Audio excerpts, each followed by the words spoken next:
کاتتان باش بینەرانی خۆشەویستی تلڤیزیۆنی کۆمەڵە دڵخۆشحاڵم بۆ جارێکی ترام لە خزمەتتانە بۆ پێشکەشکردنی بەرنامێکی تری دیالۆگ. ئازیزان، ئێستا ژیری دەستکرد یا هەمان هۆشی مەسنوعی بە فارسی دەوری هێزگار گرنگی لە ژیانی مرۆڤ خەڵکی کۆمەڵگا لە هەموو جیهاندا هەیە. بەشێکی زۆر لە گیر و گرفتەکانی ئەو ڕۆی دنیا بە ژیری دەستکرد چارەسەرەکرێت و کۆڵێک تاسیر و ئەرزشی تایبەتی بووە. هەروها ئەم ژیری دەستکردە لە جەریانی شەڕا بە تایبەتە و شەڕی ئەخیر کە لە ئێران ڕوویدا و هێرشەی وە کرایە سەر ئێران لەلایەن ئیسرائیلەوە و دواتریش ئەمریکا دەوری بووە. دواتریش کە شەڕەکە تا ئێستا ئاگربەست ڕووی داوە ئێمە بینین هەر بەنۆعێک هەر تاسیراتی خۆی دامێت. تاسیراتەکە چییە؟ بەشێکی ئەوەیە کە ئەو کەرەستە نظامیانەی کە بەشی ژیری دەستکرد چۆنەی بەنە پێشەوە چۆن دەتوانێت ئاماجەکانی خۆی پێکێ، بەڵام لەلایەکی تریشەوە ئەو ژیری دەستکردە توانێت لەسەر ذهنیەتی خەڵک تاسیر دابنێت بە بڵاوکردنەوەی هەندێک فایک نیوز یا ئیخباری پێچەوانە یا ئیخباری درۆین. ئەم باسێکی زۆر گرنگە، هەر بۆ بوونەوە داوام کردو لە بەڕێزان کاک دیاکۆ ئەلەوی ڕۆژنامەوان و هەروەها هاوڕێزانە سایزادە ڕۆژنامەوان و یەکێک لە سەرنووسەرانی سایتی ڕۆژمان. بەڕێزان بەخێر بێن بۆ بەرنامەیە و زۆر خوشحاڵ بووم کە پێکەوەین لەو بەرنامەیەدا بۆ ئەوەی کە بتوانین لەسەرم باسە کە باسێکی گرنگە قسە بکەین. سڵاتان لەبێ، مەمنونم. زۆر زۆر بەخێر بێن. زۆر سڵاو بۆیەوە بۆ میوانی بەڕێز وەروە بینەرانتان. سپاس. زۆر زۆر سپاس. کاک دیاکۆ لە جەنابتانەوە دەست پێ بکەم. بەڕاستی ژیری دەستکرد دەستکەوتایەکی هزگار گرنگی هەیە. ئێستا باسی ئێمە لەسەر کولی ژیری دەستکردنی ئەو بەرنامە بۆ جۆرێش کە باسم کرد لەسەر دەوری ژیری دەستکردە لە شەڕدا. بەڵام پێم خۆشە لەم بابەتەوە ئەگەر بکرێ بە کورتی قسە بکە جا دوای وردە ورداچینە سەر باسەکە ئایا واقعاً ژیری دەستکرد تاسیراتی مثبەتی هێزگار زۆرە یا تاسیراتی منفی؟ ئەگەر تاسیراتی مثبەتی زۆرە دوایە چینە سەری کە چۆن ئەو تاسیراتە منفیەکەی کەم بکەینەوە لەسەر بیر و بۆچوونی خەڵک. عرض بە خزمەتانە من تەسەووری خۆم ئەوەیە کە هەمیشە تەواوی ئەو شتانەی کە دروستە بێ بەدەستی بەشەر بەدەستی ئینسان هەم لایەنی مثبەتی قاعدەتەن هەیە و هەم لایەنی منفی. بەڵام ئەو شتێکە وەکو با بێژین فیک نیوز، وەکو ئەخباری نادروست، وەکو درۆ، وەکو پرۆپاگاندا، وەکو ئەمە لزومە ناچێتە بەشی مەسایلی سیاسی و ئەمنیەتی و جاری وایە لە ناو مەسایلی با بێژین حوزەی سڵامەتی، لە ناو مەسایلی مختلف، لە ناو حوزەی کۆمەڵگا، لە تای ئەوانە بەقول ئێمە ئەسەرەکانی ئەبینی. ئەگەر تمشای بەقول ڕابردوو بکەین بە تایبەت ئەو شتێکە لە اتحاد جەماهیر شۆرەویە ساڵانی ئاخر ڕوویەدا و دوای ئەوە لە دەستگای ئەمنیەتی رووسیا دەستگای ئەمنیەتی رووسیای دوای اتحاد جەماهیر شۆرەوی ڕوویدا دروست بوو. ئەوە بوو کە بڵاوکردنەوەی خەبەری نادروست، بڵاوکردنەوەی فیک نیوز، دروستکردنی شایعاتێک کە بەقول پیاکردنی منبعەکەی و ڕیشەکەی بۆ خەڵکە ئاسان نەبوو، یارمەتی ئەوانیەدا بۆ ئەوەی کە بتوانن فەزایەکی بێعتمادی گەورە لە ناو کۆمەڵگا دروست بکەن. ئەوان فەزاکەیان بەقول ئاوا ئەدی، چوارچێوەکەیان ئاوا بۆ خۆیان تعریفە کرد کە ئەگەر کۆمەڵگا باوەڕی بە من نییە، ئەگەر کۆمەڵگا قسەی من ناخوێنێتەوە وەکو ساحبی دەسەڵات لە ناو مەملەکەتەکەیە، باشترەکە قسەی هیچ کەس نەخوێنێتەوە. استفادەیان کرد لەو ئەبزارە لە ناو بەتایبەت لە ناو بلوکی شەرقاوە و شێوازێکی زۆر زۆر ڕایج بوو، شێوەیە کە بەقول لە ناو وڵاتەکانی تریشا ئێستا ئێمە لە جمهوری ئیسلامی شابینین ئەو فەزا هەیە عەمەلە. بەڵام هاتنی مۆزوعی وەکو تەکنۆلۆژی تایبەت بە هۆشی مەسنوعی لە زەوایەک و کۆمەکی کرد لە بڕە لەلایەنەکانەوە بە ئەوە کە بەقول پەرە بدات بە مەسەلەی فیک نیوز و ئەخباری درۆ، شایعات و پرۆپاگاندا. لە عینی حاڵە کۆمەکیشی کرد بەوەی کە بتوانین ڕێگەهای بدۆزینەوە بۆ ئەوەی کە بڕێ لە هەواڵەکان، بڕێ لە خەبەرەکان بەقول بابێژین دووبارە تماشایان بکەین، فەکتچێکیان بکەین، بگەڕێن بە دوای ڕیشەکان یا بتوانین بە ئاسانی بە شێوەیەکی مەلموستر و عینیتر مشایان بکەیت. یەکێ لە ڕێگەکان یەکێ لەو شتانەی کە بە قەولێ فیک نیوز دروستی کردووە یا بە قەولە هوشی مەسنوعی کۆمەکی کردووەبەوە بە تایبەت ئەو شتەیە کە ئێمە بە ناوی دیپ فیکەی بینین یا ڤیدیۆهایەکە وەکو بابێژین زۆر تەبیعی بە نەزەرەکە بەڵام ڕاست نییە واقعیەتی نییە. زۆری وڵاتە ئەوروپاییەکان پەیماننامەیە وەکو مستەوەبێ شتێکیان دروست کردووە کە ئەلبەتە تینەکە فەڕەنسیش بە قەولێ زۆرترین دەستی هەیە لەناو مۆزوعا بۆ ئەوەی کە ژن ئێمە چی بکەین کە لە چوارچێوەی وشی مەسنوعی بتوانین زۆرتر لە خزمەتی خەڵکا بێ، بە قەولێ مەسئولیەت پەزیرتر بێ و بە قەولێ ئەخلاقی تر بتوانین استفادەی لێ بکەین. بودجەیەکی میلیارد یۆرۆیی بۆ تەرخان کردووە خەریکن کاری لەسەرەکە. لە عینی حاڵە هەمزەمان هوشی مەسنوعی لەم چەند ساڵەیە کۆمەکی کردووە بە کەسانێکە لە حوزەی فەکچەنگە کارەکەن. ئێمە شتێکمان هەیە کە پێژین بابێژین جستوجوی معکوسی عکسەکان و تەساویر، یعنی عکس لە ناو فەزایەکە بڵاو بێت و ئێمە ئەبزارهایەکمان هەیە بۆکو مەسەلەن خودی گوگل ئیمێج کە بە ناوی سەرچ بکەین یا تین ئای هەیە ئەتوانین بگەڕین بزانین عکسێکە بە ئێمە ژن مەسەلەن هیدوێکە بۆ یا هیپێرەکە بووە ئەوەڵین جار لە چ کاتێکا هاتووە. بۆ مۆزوعی ڤیدیۆ ئێمە ئەبزاری ترمان هەیە، ئەبزاری تایبەتمان هەیە وەکوەوانەکە احتماڵاً کاکزانە شارەزادتر نسبەتەوە. بەڵام ئەساسی ترینەکەی کە ئەمڕۆ یارمەتی بە ئێمە ئەدا بۆ ئەوەی کە لە خودی هوشی مەسنوعی استفادە بکەین بۆ ئەوەی کە بەرگری بکەین لەوەی کە هوشی مەسنوعی فیک نیوزمان پێ بدا، ئەو شتەیە کە پێژن بە قەولێ ناسینی زمانی تەبیعی بریام یا بە قەولێ NLP Natural Language Processing، بە خاطری ئەوەی کە لە نەهایەتە ماشین نەیتوانی وەتایستە یا ئەگەر توانیوێتی هێشتا ئێمە ئولگوهایەکمان هەیە کە وەکو ئولگو وەکو پرۆسەی زمانی تەبیعی بنیامەکان قساکە و فەرقی هەیە، فەرقی تایبەتی هەیە لەگەڵ شتێکە ماشین دروستێکە یا هوشی مەسنوعی هەیە. ئێستا ئێمە هوش مەسنوعیەکمان هەیە کە تەشخیصی ئەدات کە کامی ئەوانە لە چوارچێوە و NLP-یە لە چوارچێوەی ئەو زمانە تەبیعیایە کە ئینسان تەولیدیەکە کە هەڵەیتیایە کە مەسەلەن ئیشتبایتیایە جاری وایە تکیە کەلامی تایبەتی تایوەری هوشی مەسنوعی ئەوە ناکە. من پێم وایە کە من بۆ خۆم لایەنە مثبەتەکانی زۆرترە بینم لەم بوارەدا. بڵێ کاکزانە ئەو جۆرەوە کە دیاکۆ باسیەکە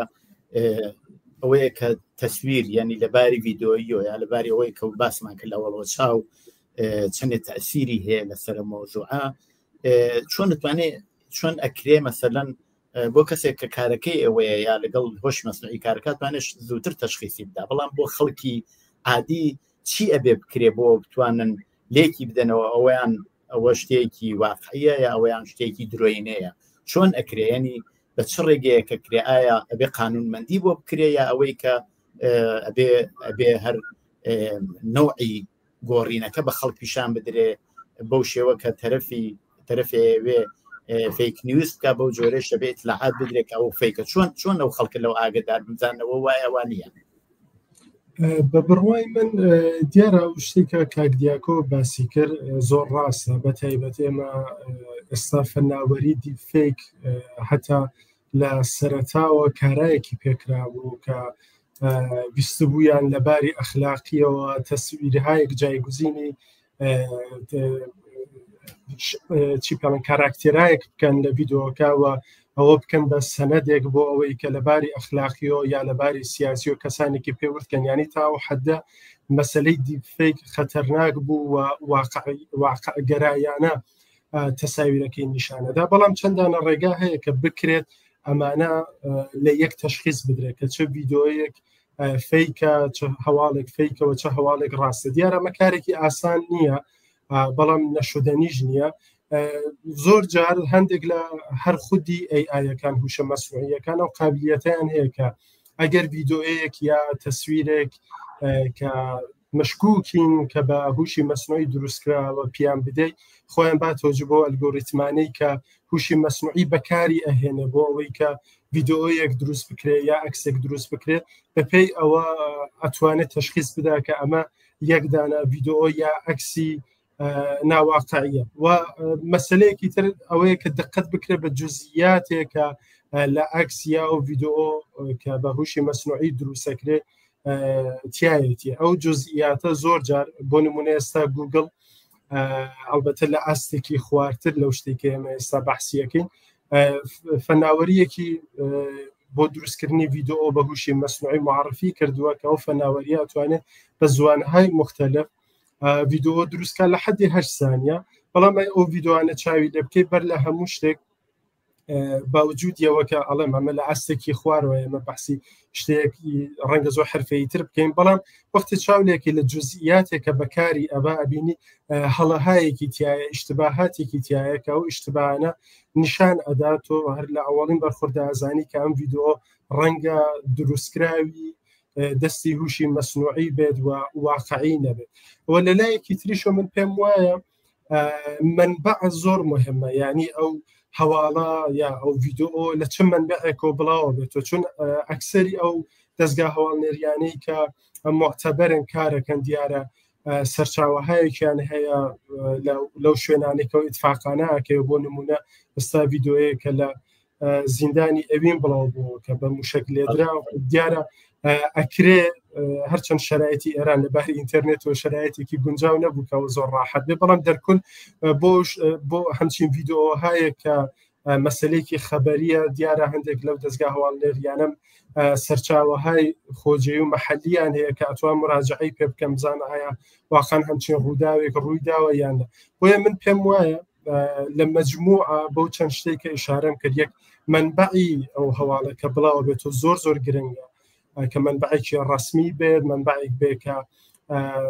کەم پێش هات بێ هەواڵی فێک بڵاو بکات و دوو دقت بە جزئیاتی ئەو ڤیدۆ دیارە، چون ئەتوانین تا حدێک ئێمە لێکی بکەینەوە حاڵاتی ئەگەر شخصێک لە ناو ڤیدۆکایە حاڵاتی چهرەی بەیانی ئەو جزئیاتانەی کە مشخصە و جزئیاتانە جزئیاتێکی واقعی نین، ئەوە توانێت کۆمەکە و ئیسفادە باز لە خودی هوشی مەسنوعی ئەوەی کە ئێمە بێنە و ڤیدۆوانە بدەین و بە هەندێک لە هوشی مەسنوعیەکان کە کاریان ئەوەیە و چێکیەکەن کە ئەمە ئایا لە ئەلگۆریتمهای هوشی مەسنوعیەکی ئیسفادەکراوە بۆ دروستکردنی یاکونا بۆ خۆی ڤیدۆیەکی واقعیە هەواڵێکی واقعیە. بڵێ کاک دیاکۆ بەڕاستی مەوزوعێک کەڵانە کاکزانە ئاماژەی پێکرد ئەو مەسلەی زیندانی ئەوینەیە لەو ڤیدۆە کە پیشان دراوە و جۆرە کە BBC و هەتا لە وڵاتی سوێدیش تەلەڤیزیۆنی سوێدیش ساوجێگە من ئاگدار بم ئەوانیش تاقیقیان لەسەری کردووە وانیشەی سەرمێنن کە ئەمە بە ژیری دەستکرد کراوە. جێگە و ڕێگەی باتۆجبەوە و خۆتان کاری ڕۆژنامەگەری شەکەن، جێگە و ڕێگەی ئەسڵەن هەواڵنێری ڕۆژنامەگەری لەم بابەتەوە چییە کە بتوانێت زانیاری دروست بدات. مەسەڵەن ئێستا ئەبینین BBC لەسەری کارێکەوە یا وڵاتی سوێد خەبەرگوزاری نێودەوڵەتەکە لەسەری کارەکە، جێگەی ئەو چونکی ناکرێت بەو جۆرەی وام لە کاکزانان پرسی خۆەوە ئەوە کەسی متخصص دەتوانێت تەشخیصی بدا کامیان چۆنە، خەڵکی عادی ناتوان ئەوە تەشخیص بدەن، بەڵام لەم بەینا ئەبێ هەواڵنێریەکی دڵسۆزی خەڵک ببێ کە پیشانی بدا. ئەوان چ جایگایەکیان هەیە لەو بابەتەوە؟ کاکایی بە تایبەت لەسەر مۆزۆعی ڤیدیۆکەی زیندانی ئەوین کە فەرمون دەرگاکە کە بە شەکلیەدەن اتفاقاً پێش لە مصاحبەکە لەگەڵ کاکزانە قسەمە کرد لەسەر مۆزوعە. من ئەوڵ جارێکە بە قەولە ئەوڵ نەهادێکە پێما بەکاری کرد لەسەر ئەو ڤیدیۆ بۆ کە بە قەولێ فەکچێکی بکە بزانە دروستەیانە، ڕسانەی فەکتنامە بوو کە ڕسانەیەکی فارسیە وە لە کانادایە. دوای وەوتی کە ئەو ڤیدیۆ بە قەولێ جێ پرسیارە کە واقعاً چەنێ ئەوە دروستەیانە. دوای ئەوە BBC فارسی هات فەکچێکی بڵاو کردووتی کە ئەوە دروست نییە، یعنی ئەوە فیکە ئەو ڤیدیۆ. بەڵام لە عینی حاڵە ئەگەر ئشتبانەکەم CBS کانادایە کە فەکچێکی کردووە و توێتی ئەوە دروستە، وتوێتی ئەو ڤیدیۆیەکی دروستە. ئێستا ئەوە کە جەنابتە فەرمووی مدیای سوێدیش کاری لەسەر کردووە، ئەوە بچم بە دوایەتم شایکەم. بەڵام ئەوەی کە چۆن ئەوە ئەبینرێت و چۆن بەڕاستی ئەکرێت، من پێم وایە چەند ڕێگەی هەیە. معمولاً لە بەڕاستی ڤیدیۆهای ئاوا بۆ کە بزانن چەنە فیکە چەنە دروستە یانە ئەو دووربینەکە خەریکە زەبتیەکە ئەگەر بە قەولە دووربینێکی با بژین CCTVەکی مەداربەستەیە کە علامەتە یا عەدەدە یا سەعاتێکی لەسەرە، یەکێ لە شتایەکە چاوی لێ بکرێت ئەوەیە. دووەم کەیفیەتی تەسویرەکەیە، نووری تەسویرەکەیە، ئەوە کە لەو سەعاتەیە لە ڕۆژانی مشابهە دووربینهای دەوروبەر یا ئەنواع دووربینهایە کە لەو مارکن لەو شێوەن چۆن ئایا بۆ کەیفیەتە زەبتی ئەەکەن یان ناکەن ئایا سەعات و تایمێکە وتراوە عینی هەر ئەو سەعاتە ئەو تایمەیەکە دەنگی بەقەول بمبارانەکە بیستراوە لە تاران لەو دەوروبەری ئەو منتەقەیانە دوای ئەوە بەقەول مەسائلی مختلفە بشنێتە لای یەک کە ئێمە بزانین واقعاً ئەو شتە دروستە یا دروست نییە ئەوە کاری با بێژین کەسێکی معمولی منزورم نییە منزورم کەسێکە کاری تایبەتی ڕۆژنامەوەیەکان نییە ئەوە کاری کەسانێکە کە ئەبێ ببن وجودیان ببێ کاری نەهاتهایە کە ئەبێ ببن و بەداخەوە ئێمە نەتەنیا لە کوردستان لە ئێران لە خاوەرمیانە تیمی قەویمان نییە بۆ ئەوە کە کاری وا ئەنجام بدات و من خۆشحاڵم مەگەر ڕۆژێک یەکێ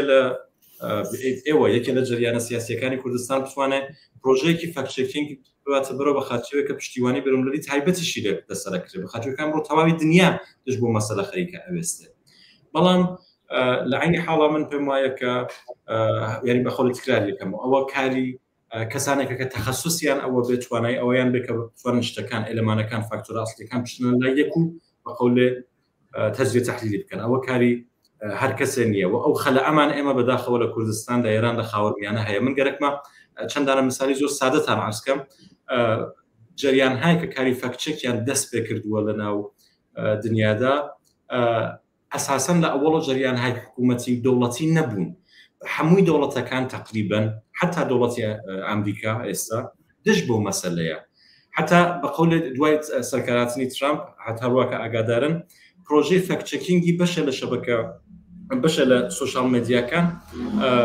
محدود بوو بەستی لە خودی ئەمریکا شرکەتی مێتاوتی منیتر فەکچێک ناکەم بە خاطرەوە کە فەکچێککردن یەکێ لە شکڵەکانی سانسۆرە لە سوورەتێکە کە قسە درۆیە ئەسڵ خودی ئەو قسە ئەدعایەکی هەڵەیە سانسۆر شتێکە کە لە سەر بەقەول دەستوریە محدودیت دروستەکەوە تەواوی ئەوانە بەڵام فەکچێک پرۆسەیەکە کە لە ناویە بنیامەکان بە دیتنی بڕێشتی مەلموس و عینی بۆ نەتیجاگەن کە کامشت دروستە کامشت هەڵەیە و شتەکان لزومان حەذف ناکە من گەرەکمە مثالی هند لێ بم لە هندوستانە چەند ساڵەوە پێش شایعەیە بڵاو بووە لەسەر دەخەن هەر مەتاڵبێ بڵاو بووە بۆ عنوانەوە کە ئەوانەی کە مناڵ خەریکن دزن خەریکن دێن جا لەو هێندا ئەگەر شتمانەکەم واتساپەکە نزیکی 400 میلیۆن کاربەری هەیە و باشترین یەکێ لە زۆرترین بەستەرەکانە بۆ گەورەترین بەستەرەکانە بۆ یەکە درۆ فێک نیوز و شایعە لە ناویە بڵاو بێتەوە هەر ئەم مۆزوعە بوو بە باعسی ئەوەیە کە چەندین نەفەر بە بۆنەی ئەوەیە کە بە ترسی ئەوەی کە نەفەراتی خەریکردە مناڵەکانیان بدزن چەند نەفەر بکوژن سازمانێک لەوێ دەستی کرد بەکار لەسەرەوە مۆزوعە بە ناوی ئالت نیوز کە هات کاری کرد لەسەر ئەوانە بە قەولە لە ناو ئاواییەکان لەناو دێهاتەکانەوە دەستی پێکرد بەکارکردن ئێمە پرۆژەی مشابهمان لە برازیل هەیە لە برازیلە سازمانە بە ناوی ئەگەر شتمانەکەم کۆمپرۆڤا هات دەستی کرد بەتایبەت لەسەر دوای مۆزوعی کۆرۆناکە دوای پاندەمی کۆرۆنا هات لەسەر ئەو مۆزوعەکە ئەساسەن واکسیناسیۆن پرۆسەیەکە کە لە ناویە چیپ ئەخەنە ناو زەهنی بنیامەکان و نازانم چیپسەت ئەخەنە ناو بەدەنی بنیامەکانم جۆرەشتانە بەوە مقابلەی کرد چۆن بە دروستکردنی ئەنیمەیشن هەیە بە دروستکردنی ڤیدیۆهەیە کە حتا کینی تەنزی بوو بە قەولێک کەمێ بابژین وەکو شێوەی ئەسڵ شتێکی وەکو شتێکی زۆر جیاواز بوو متفاوت بوو وەتوانی بە قەولی سەرنجی خەڵک ڕابکێشێت لەو لاوە ئێمە لە ئافریقا لە وڵاتی وەکو ئۆگاندا وەکو کێنیا جریانهایەکمان هەیە وەکو ئافریقاچێک کە ئەمانە ئەساسەن لە مەناتقێکا کارەکەن کە لە ناویە حتا دەسترسی بە ئینتەرنێت محدودە ئەمانە ئەچنە ناو مزگەوتەکان ئەچنە ناو مەدرسەکان نمایشی خیابانی دانێن بۆ مناڵەکان بۆ ئەوەی کە بەینەکان بێژن مەسەلەن بەتایبەت لەسەر مەسایلێکە مەربوط بە حوزەی ژنانە لەسەر تەحسیلی کچانە لەسەر ئەم جۆرەشتانە کارەکەن و ئەمە کارهایە نین کە بۆ ئێمە لە کوردستانە لە ئێرانە لە خاوەرمیانە نەکرێت بەڵام بەداخەوە نەمان کردووە بە خاطری ئەوەی کە یعنی تەسەووری من ئەوەیەکە هەر ئەو نەکە ئێمە دەستگا و دەوڵەت و دەسەڵات هایەکمان هەیە کە مەیل و عەلاقەیان هەیە بەوەی کە فەیک نیوز تەولیدکەن و پرۆپاگاندا تەولیدکەن بەڵکو لە تەرەفی مقابلە ئێمە کۆمەلگای ئێمەشێت نەتەنیا لە کوردستان بەقول تەواوی خاوەرمیانە من پێم وایە کە بە قەولێ خەریداری ئەو مۆزوعن خەریداری ئیطلاعاتی نادروستن ئەویش چەند بە قەولێ ئەویش ئەڵبەتە دەلایلی تایبەت بەخۆی هەیە کە ئەگەر فرصت بقسەی لێ بەڵام ئەخر کاک دیاکۆ یەک مۆزوع لێرە زۆر مهم ئەوی شێوەیە کە ئەمە چەندێک تأثیری لەسەر کۆمەلگا بێت کە ئەمجارە سیقە بە خەڵکە باوەڕ بە خەڵکە یعنی باوەڕ بە شتانە بکەن چەندە لەسەر ئیعتماد سازی تأثیر دانێت لەو بۆ لاو کەس باوەڕ ناکاڵێ ئەوە فەیکە ئەوە نییە مثلا مۆزوعەکە فقط ئەوە نییە کە لایەنێ ئێوێ تأثیری مخرب لەسەر لایەنێکی تردا بنێ ئەو کۆمەلگا چەندێک کە توانێت لەو بابەتەوە ئەمجارە هین بێت یعنی تأثیری منفی لەسەری دابنێ لەو بۆ اعتماد نەکا بە هیچ شتێک ئەساسەن فەرمایشەکەی جەنابەت دروستە بە خاطرەوەی من تەسەورمەوەیە من کە نایانی ئەوە شتێکی تایید کراوە ئەساسەن یەکێ لە هەدەفەکانی بڵاوکردنەوەی فیک نیوز و اطلاعاتی هەواڵی غەڵەت ئەوەیە کە بێئەتمادی عمومی بە وجود بێنێ بێئەتمادی عمومی وەختی وجودی بێ وەختێک کە هیچ کەس باوەڕ بە هیچ کەس نەکا ئەساسەن بنیامەکان بۆ ئەوەی کە هەوڵ بدەن شرایەتی عمومی بگۆڕن دروست ناکە یعنی ئەوە بەعسە بێکە بنیامەکان بڕوا بە یەکترین نەکەن و هەنگاوی هەڵنەگرن بۆ ئەوەی کە شرایەتەکە بگۆڕن ئەوە یەکێ لە هەدەفەکانیەتی بە تایبەت لەناو کۆمەلگای ئێمە چەندانە مەسەلەی ئەساسیمان هەیە یەکێکی ئەوەیە کە بە قەولێ بە تایبەت چون کۆمەلگای ئێمە نەتەنیا کوردستان من پێم وایە لە تەواوی ئێران لە تەواوی خاوەنمیانە و قابلی تەعمیمە کە ئێمە هەمیشە بە خاطرەوەی کە خەڵک کۆمەلگا هەمیشە لە موقعیەتی زەعیفە بوون هەمیشە مەیلێک بە قودرەت مەیلێک بەوەی کە ساحبی دەسەڵات بن لەناو قەولێ جوامع کۆمەلگاکانی ئێمە دیارە جا ئەوە توانێت خۆی لەناو مەیلی بە قودرەت لەناو پیاوانە لەناو نەماڵەکانە نیشان بە ئەتوانێت بە شێوەهای تر نیشانی بە یەکێ لە خەتەرناکترینەکانی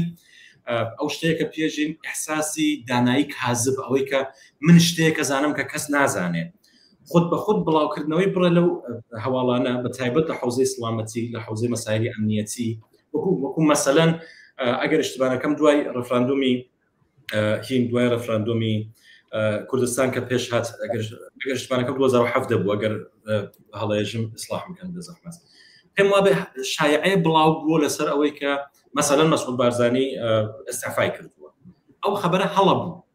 بەڵام تەسەووری نەفەرە بکەن کە دانیشتووە بەلای خۆی وێژم نەچم لە جێگەی قساکە من ئەزانم فڵانە کەس ئەستعفای کردووە وەلی ئێوە نازانن ئەو ئەحساسە قودرەتە شتێکی خەتەرناکە بەداخەوە و پێم وایە ڕیشەهای کۆمەڵایەتی هەیەەوە ئابێ بۆش لەو شێوەتم شای بکەین لە لایەکی تریشەوە ئێمە چون جەوامعی چکۆلەمان هەیە چ لەباری ئاینی و چ لەباری سیاسی و چ لەباری تایفەی و عەشیرەی و لەناو کۆمەلگای ئێمە هێشتا هەیە هەمیشە ئێمە زێنمانە چە بەرەو ئەوەی کە ئەو شتێک کە ئەو گفتمانەی کە لە نزیک ئێمە هەیە هەمیشە دروستە ئەوە حتا بەرەو حزبە متەرەقیەکانی شەچێ حتا بەخشە مستەقیم دەژن بەرەو ئێوەی شەچێ بەرەو تەشکیلاتی کۆمەڵی شەچێ کە ئەگەر کەسێ لەناو ئەم تەشکیلات هەشتێ بێژێ ئەوە حتمما دروستە بە سوورەتێکا کە لزومەن وانیە تەسەووری من ئەوەیە کە ئەگەر جەریانێک ئەگەر گروهێک ئەگەر دەستەیەکی مستەقل لە ڕۆژنامەوانان بێن لە کوردستانە لە ئێرانە لە خاوەنمیانە لەسەر مۆزوعی فیک نیوز لەسەر مەسەلەی فەکت چێکینگ بە تایبەت لەسەر لە حوزەی خاوەنمیانە کارکەن هەم ئەتوانن پشتیوانی بینالمللی بگرن هەم ئەتوانن کۆمەکێکی زۆر گەورە بە کۆمەلگای خۆمان بکەن ناخوایشەکەم کاک زانە ئەو فەرمایشانەوە کاک دیاکۆ باسی کرد لەسەر ذهنیەتی خەڵک دەوری بە چ شێوەیەک ئەتوانێت ڕۆژنامەوان تأثیردا بنێت کە تأثیراتی منفی ئەو بەشە کەم بکاتەوە مەبەستمەوەیە کە تەقەنەوە هەرو پرسیارشم لە جەنابیشیان کرد بەڵام پێم خۆشە ئێوەش بزانم ڕێگەکەی چییە ئێمە ئازانین کوردستان یا ڕۆژهەڵاتی ناوەڕاست بۆ خۆی دەستپێکی ژیری دەستکرد نەبووە بەڵکو لە ڕۆژاواوە هاتووە یا لە وڵاتانی دەوڵەمەندەوە هاتووە چەنێ ئەتوانێ تأثیری ببێ لەسەرەوە کە ئەو بەشە منفیەکەی کەم بکاتەوە بەشی مثبەتەکەی بەرجەستە بکاتەوە تأثیرەکەی بگرێ بۆ بتوانێت عکسما سازیە بکات لە ڕاستیە من پێم وایە بێ بەر لە هەموو کۆمەلگا دەرک بکات کە هوشی مەسنوعی ئەسڵەن چییە کارکەردی چییە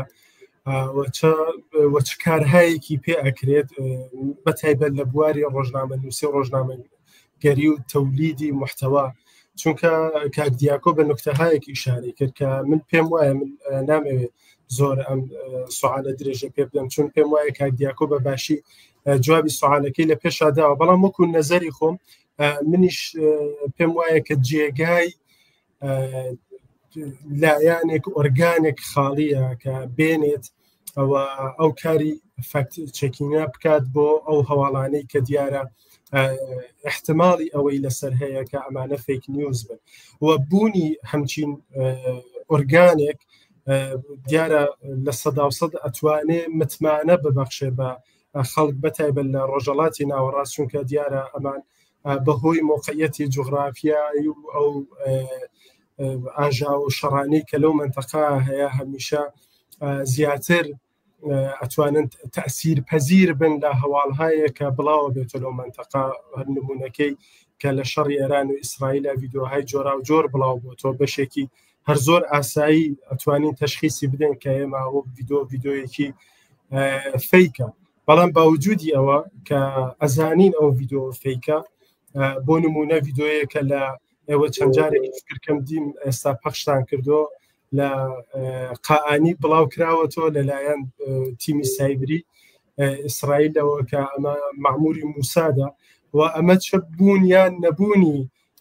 ئەوەی کە مەعموری موسادا و باوجودیەوە کە دیارە ئەسڵ خودی ڤیدۆیەکە بە وشی مەسنوعی دروستکراوە ئەنیمەیشن مانەندە بەڵام دەست بەدەست ئەکرێ و تەئسیر دانێ لە ناو کۆمەڵگە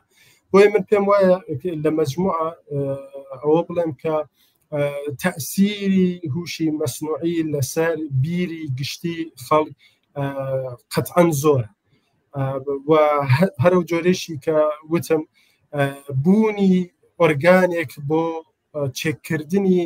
چێککردن و جیاکردنەوەی هەواڵهای فیک لە هەواڵهای ڕاست زۆر گرنگ و زەروریە بەڵام بازم هەواڵهایەک هەن وەکو ئەو نمونێ قائانی باوجودیەوە کە ئەزانین بە هوشی مەسنوعی دروستکراوە تەئسیری خۆی دەهانێت و علامەت سوالهایەک لە ناو کۆمەلگا دروستەکە کە ئەمە بچمە بەستێک بڵاوکراوەتەوە ئایا ئەمە پەیامێکی سیاسی تایبەتی هەیە نیەتی و ئەمە لە مەجموعە ئەتوانێت بەشێک بێت لە شەڕی سایبری و شەڕی زلهێزەکان کە بەرامبەری یەکەیکەن و ئەمە واقعیەتێک شەیما بێ قبولیکەن کە لە عەسری تەکنۆلۆژیە کە ئێستا ئێمە ئەژین شەڕی سایبری و شەڕی تەکنۆلۆژی کە هوشی مەسنوعی ئێستا بە هاتنی نەخشێکی زۆر گرنگیشی تیاگەڕێ و نەخشی سەرەکیشە گەڕێ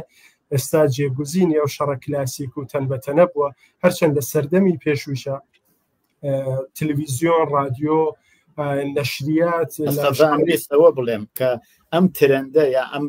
نینە چەندێک تو لە کێشێ مەسەڵەن ئێمە بینین کاتی خۆی کە سینەما بوو لە تلویزیۆن هات جێگەی کرد دوایەوە تلویزیۆن تا ئەندازەیە جێگەی رادیۆی گرت و دواتر مەسەڵەن ئێمە بینین ڕۆژنامە بوو ئەم جارە ئینتەرنێت و پەخشی خەبەر لە ڕێگەی ئینتەرنێت و ئەنەوە ها جێگەی کرد ئەمە چەندێک تو لە کێشێ ئەلبەتە و پرسیارات توانێت کاک دیاکۆی جوابی بداتەوە کە چۆنە کرێ پێشی پێ بگرین و ئایا ئەمە تەبیعیە ئەو دەورانی شتێکە تازە هاتووە توانێت تەئسیراتی خراپیشی ببێت ئەوەی کە ڕسانە هەمیشە تەئسیری هەیە واقعیەت ینی من پێم وایە تەئسیرە ڕسانە تەئسیرێکی هەمیشەگیە ئەوە بۆیە گرنگیشی پێدەن هەموو جەریانێکی سیاسی هەموو دەسەڵاتێک سعی کردووە ئۆتۆریتە و هێژبوونی خۆی بەسەر ڕسانەکانی خۆیان یا باخی ڕسانەکانە پیادە بکە ئێستا بە هاتنی ئینتەرنێتیش وای لە هاتووە کە هەر کەسێک بۆ خۆی ساحبی ڕسانەیە کە وابینی نێمە ئێستا ناو نەبین لە ناو تلویزیۆنیەوە بەڵام ڕسانەهایەکەن لە تەلێگرامە کە لە دەروەی وڵاتن و سرفەن دێنن هەندێک لە وڵاتەکان هەندێک لە هەواڵەکان ببورن گوڵچینەکەوە لە کاناڵەکەی خۆیان بڵاویەکاتەوە وای لە هاتووە کە ئێستا لە سدا و سیمای ئێرانە سەردارێکی یا مەسئولێکی حکوومەتی ئێران دێ واڵێ ئەوە چاو لێ مەکەن کە فقط یەکدانە کاناڵی تەلێگرامە ینی ئەمە نیشانەدا کە یەکدانە کاناڵی تەلێگرام چەندە تەئسیردان بۆیە بە گشتی ڕسانە هەردەم تەئسیری خۆی داناوە بەڵام بە پێی گوزەری زەمان و مدێڕمبوونی خۆ تەئسیرەکانی فەرقی کردووە سەردەمێک بە نەشریات بووە دوجار رادیۆ بووە سەر رادیۆ نەخشی زۆر زۆر مهمی ئیفا کردووە هەتا ڕەوایەتایەکێ من نازانم چەنە واقعیە کاڵان لە کودەتای 28 مردادی ساڵی 32 سان رادیۆ BBC فارسی هاتووە کۆدی داوە یا خۆ رادیۆکان لە کاتی شەڕەکانە لە جەنگی جەهانیە شەڕی ئێران و عێراق لە شەڕی کوردستانە بۆ نمونە رادیۆ کۆمەڵە بووە رادیۆ حزبی دموکرات بووە ئەمانە خب تاسیری خۆیانیان بووە تاسیرەکەشیان دیارە علاوە بەرەوەی کە بیستویانە بەشێک لە ئەو هەواڵانەی کە بەشێک لە ئەدەبیاتی خۆیان و سیاسەتی خۆیان وەکو ڕسانەیەکی تەبلیغی بگەێنە گوێ خەڵک هاتوون ئەو هەواڵانێشی کە جمهوری ئیسلامی بڵاویەکاتەوە خب ئەمان هاتوون لە منزەری خۆیانەوە ئەو واقعیەتی کە خۆیان پیان واقعیە ئیسە گوزەشتەوە کە وا بووە یاوانە بووە هاتوون گیانویانە دەستی خەڵکە تەنها لە یەک منبعەوە نەبێت پس دیارە ئەمە شتێکی مهمە بەڵام هێوا شەوەش کە ئینتەرنێت دێ خب دیارە نەخشی تەلەڤیزیۆن نەخشی رادیۆ و نەخشی ڕۆژنامە تا حدێک کەم ڕەنگترە بێتەوە بۆ معنیان یەکە لە بینەچێ کەم ڕەنگترە بێتەوە بەڵام ئەبینی ئینتەرنێت ئێستا ڕۆڵێکی گرنگتر ئەگەڕێ و بە هاتنی هوشی مەسنوعی دیارە هوشی مەسنوعی خۆی بەستەرێک نییە بۆ بڵاوکردنەوەی هەواڵ و بۆ بڵاوکردنەوەی زانیاری بەڵام خۆی ئەمرازێکە بۆ تەولیدی ئەو محتەوانە کە لە بەستەری ئینتەرنێت و تەلەڤیزیۆن و ئەمانە بڵاو بێتەوە بۆیە من پێم وایە تەسیری ڕسانە بەگشتی تەسیرێکی گشتیە ئەو شتێکی ئێستا هوشی مەسنوعی خەریکە ئەنجامی ئەدا لەم مەقتەعە ئەتوانێ مەقتەعی بێ بەڵام بە پێشکەوتنی هوشی مەسنوعی چون ئەمە تەکنۆلۆژیەکی نوێیە خەریکە کاری لەسەر ئەکرێت سەرمایە گوزاری هەی لەسەر ئەکرێت هەر بۆ نمونە ڕەنگە کاکدیاکۆش قەتعاً باشتر لە من ئاگادارە هەر لە وڵاتی فەڕەنسا ئێستا پێم وابێ وەزارەتخانەی بۆ دابین کراوە بودجەی بۆ دانراوە کە کاکدیاکۆشی شارێک کرد و ئەمە فقط مختص بە ئوروپانیە لە ئەمریکا و هەتا وڵاتانی جەهانسێ و بۆ نمونە هەتا جمهوری ئیسلامیش خەریکە سەرمایە گوزاریەکە و دیارە ئەمە پرۆژەیەکە پیشرەفتەکە و گۆڕانکاری بەسەرادێەوە بە پێی ئەو گۆڕانکاریەش ئەتوانێت تەسیراتی زیاتریش لەسەر کۆمەلگا چ بە باری باش و چ بە باری خراپدا بڵێ کاک دیاکۆ ئێوە لەو بابەتەوەڵێنسیای واقعاً ئەوە ماوەیە کە ئەتوانێت مەسەڵەن ئێمە ئەو تاسیراتی منفیە لە ژیری دەستکرد بگرین یاکو ئەوە ئەتوانێت هەر لە داهاتووشا ئێدامێ ببێت چونکی ئەمە هەر بۆ جۆرە پێشتر خۆشتان فەرمووتان زۆر واقعی نیشانە درێت یعنی تەسویرەکان شکلەکان بە شکڵێکی واقعی نیشاندا ئایا ئەوە هەروەک باسم کرد پرسیارەکەم لە کاکزانا کرد ئایا ترندێکی کورتماوەیە یاکو درێژەی هەیە من پێم وایە فەرماشکەی کاکزانەتەوە بوو لەسەر مۆزوعەکە یعنی ئەوە کە هەر کام لەم هینانە هەر کام لەم دەستگایانە هەر کام لەم تەکنۆلۆژیانە لە دەورەیە کە هاتوون ئەگەر تلویزیۆن هات ئەگەر رادیۆ هاتووە ئەگەر ڕۆژنامە هاتووە با بێژین دوایەوە ئەگەر رادیۆ هاتووە ڕۆژنامە خۆ لەبین نەچووە دوایەوە تلویزیۆن ئەگەر هاتووە رادیۆ خۆ لەبین نەچووە دوایەوە ئەگەر با بێژین پادکەست و ئینتەرنێت ومانە هاتووە هیچ کام لەو شتە پێشوانە لەبین نەچوون لە عینی حاڵە هەر کام لەو ئەبزارانە بەقەی خۆیان هەم بە قەولێ ئەبزاری تهدید بوون بۆ ئینسان بۆ نوعی بەشەر بۆ کۆمەڵگاکان هەم بەقەولێ یاریدەر بوون بۆ ئەوەی کە لە شرایەتێکی تایبەت بتوانن خۆیان بپارێزن بەگرتنی اطلاعاتی دروست بەگرتنی دەستورالعەمەلی کە پێویستیان بووە لە موقعیەتێکە تێکەتەوەی ئەوانە بووە ئێستا پێم وایە هوشی مەسنوعیش هەر بەو شێوە کارەکە ئێمە واردی دنیایەکی تازە واردی فەسڵێکی تازە لە تەکنۆلۆژی کردووە و هەم شتە باشەکانی لەدا هاتووە زۆرترە بێ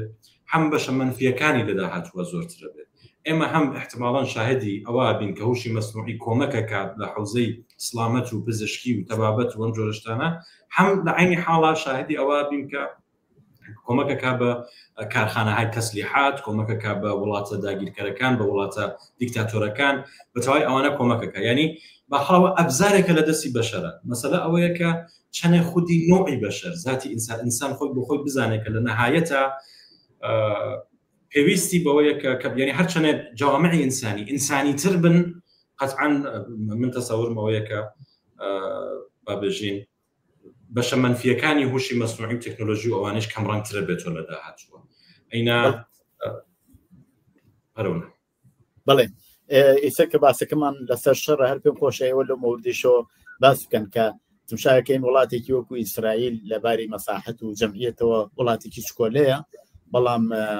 ژیری دەستکرد ئەو توانایی پێدات کە بتوانێت وڵاتێکی گەورە بە جەمعیەتێکی زۆرە و بە مەساحەتێکی گەورەتری وەکو ئێرانەوە بەو شێوە هێرش بکاتە سەری و بتوانێت ئاسمانەکەی داگیر بکە، بتوانێت ڕادەرانی کوژێ. خودی ئەم هۆشی مەسنوعیە لەم زەمینە ئێستاکە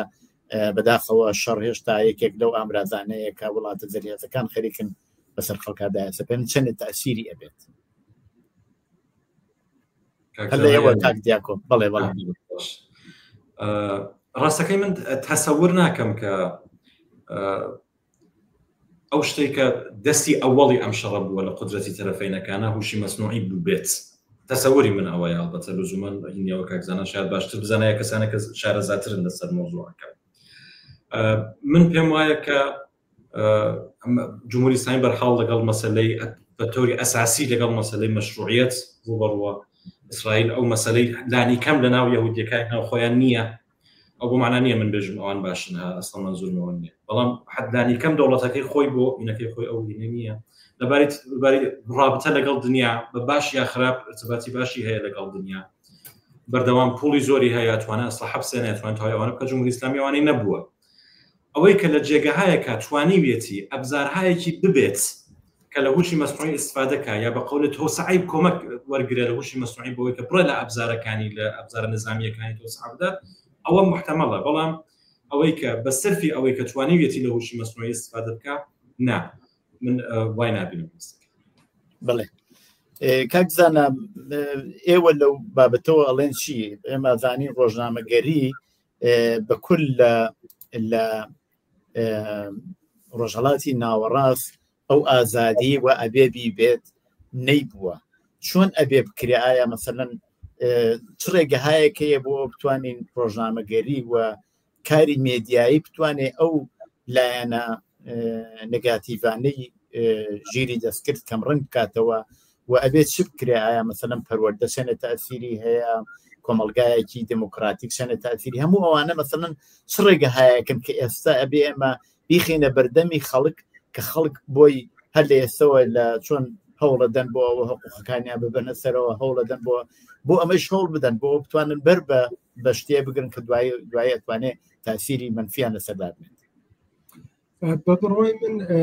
شتێکە زۆر مهمە ئێمە ئەگەر کەمێک تەمەرکۆز بکەینە سەر ئێرانە بینین کە لە کاتی شەڕەکەی ئێران و ئیسرائیلە ئەوەڵین کارێکە کرا دوای ئەوەی کە جمهوری ئیسلامی زۆری نەشکا بە هێزی نظامی ئیسرائیل هات ئینتەرنێتی قەت کردووە. ئەمە پەیامێکی زۆر مهمە. پەیامەکەشی ئەوەیە کە دەستڕەسی خەڵک بە دنیای ئازاد و گردشی ئازادی ئیطلاعات مەحدود دەکاتەوە و تا ڕادەیەکیش لەو بابەتەوە موفق بوو، هەرچەند خۆ لە ئێرانە خەڵک ئێستا بە بەرفەراوانی خەریکن لە سەتەلایت و ماهوارەی ئیسفادەکەن، هەندێک لە کەسەکانیش بە سوورەتی مەحدود ئینتەرنێتی ستارلینک و ئەوانەیان بوو بۆ توانویان ارتباطیان ببێ لەگەڵ دەرەوە. بەڵام یەک مەسەلەکە زۆر مهمە ئەوەیە کە ئێمە بتوانین بزانین کە جامعەی هەدەفەکەمان لە جامعەی هەدەفەکەمان کێیە و بە پێی ئەو جامعە هەدەفە بێنین ئەبزارهایەک یا ڕێگاهایەک پێیا بکەین کە بتوانین اطلاعاتی ئازاد بگەێنینە ناو جامعە. ئێمە ئێستا زانین ئەگەر بێنین تەمەرکۆز بخەینە سەر ئێران، هەرو جۆرێکە لاوەڵە وتم، کاتێکی ئینتەرنێت قەتا زۆرێک لە کاناڵە هەواڵێریانە تەبلیغی ئەوەیانە کرد کە چۆن بکرێ خەڵک لەگەڵ یەکترینە ارتباط بگرن، چۆن بتوانن هەواڵی ڕاست پێیا بکەن و بە مەنابعی هەواڵ دەستڕەسی پێیا بکەن بە جۆرێکی ئاسان و بتوانن بەقەولە هەواڵی تازەی چ شەڕ و چ هەواڵ لە ئاستی جیهانیە بەدەستیان بگات کە هەواڵەکان ڕاست بێ. دیارە جمهوری ئیسلامی بارها هەر لەم شەڕە ئیسفادەی کردبوو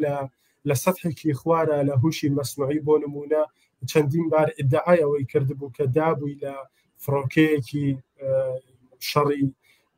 ئیسرائیل وەخست بوویە خوارەوە، هەتا ڤیدۆیەشی لێ بڵاو کردبووە کە ئەوە ڤیدۆکێتی گرتومانەوە دوجار تەکزیب کراوە. ئەمە لە ڕسانەکانی ئێرانە بۆ ماوەیەک مانۆڕی لەسەرەدرا لە حاڵێکا بوو کە ئینتەرنێت قەت بوو و خەڵک ئەلبەتە دیارە خەڵک جمهوری ئیسلامی و ئەو شێوە بەرخوردانە ناسم. بەڵام بە گشتی من پێم وایە یەکشت زۆر مهمەویشەوەی ئێمە بتوانین دەستڕەسیەکی ئازاد و ئاسان بتوانین تەمین بکەین بۆ خەڵک لە ئێرانە کە ڕاحەت بتوانن دەستڕەسییان بێ بە گردشی ئازادی ئیتلاعات بە هەواڵە دروستەکان و بتوان ڕاحەت سەرچاوەکانی خۆیان پێیا بکەن و بەو شێوە بتوانین تا ڕادەیەک لە تەئسیری هەم ڕسانەهای دیارە دەسەڵاتدار کە ئانەوێ هژمۆنی و هەواڵی خۆیان سەپێنن بەسەر جامعە و هەم لەو تەئسیراتی مخەڕبی ئەو محتەوانەی کە هەر ئەو ڕسانانە بە ئیسفادە لە هوشی مەسنوعی و ئەبزارەکانی تر دروستیەکان تا ڕادێک کەم ڕەنگتر بکەینەوە و من پێم وایە بە هاتنی ئینتەرنێت کەمێک عەلاوە بەرەوە کە تەئسیری خراپیشی بووە بەڵام کەمێک خەڵک ڕاحەتتر ئەتوانن